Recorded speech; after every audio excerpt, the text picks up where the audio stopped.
1978 সালে বাংলাদেশে প্রতিষ্ঠিত হয় প্রথম রপ্তানিমুখী তৈরি পোশাক কারখানা। এরপর এই পোশাক শিল্পই দেশের অর্থনীতির মূল কেন্দ্রবিন্দুতে পরিণত হয়েছে। দেশের মোট জিডিপির 10% আসে পোশাক খাত থেকে। এর মধ্যে কেবল গত বছরই $54 বিলিয়ন পোশাক রপ্তানি করেছে ঢাকা। তবে গত জুলাই ও আগস্টে সাবেক প্রধানমন্ত্রী শেখ হাসিনার বিরুদ্ধে আন্দোলনের পর বাংলাদেশের পোশাক শিল্পের চাকা থমকে যায়। শেখ হাসিনার পতনের মাধ্যমে আন্দোলন শেষ হলেও এখনও এই খাতে অস্থিরতা রয়ে গেছে। পোশাক শ্রমিকদের বিভিন্ন দাবি দেওয়ার কারণে উৎপাদন হ্রাস পেয়েছে। এছাড়া গ্যাস সংকটের কারণেও কমেছে উৎপাদন। বাংলাদেশের এই অস্থিরতার সুযোগে ভারতের পোশাক শিল্প লাভবান হতে পারবে এমন প্রশ্ন অনেকের। এই বিষয়টি এক প্রতিবেদনে বিশ্লেষণ করেছে ব্রিটেনের প্রভাবশালী সাময়িকী দ্য ইকোনমিস্ট।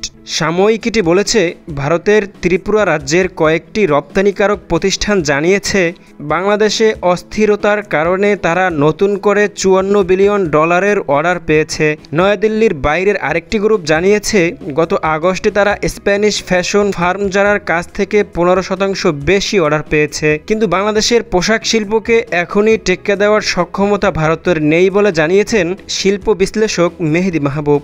তিনি বলেছেন, বাংলাদেশের বর্তমান যে পরিস্থিতি চলছে সেটি চলে যাবে।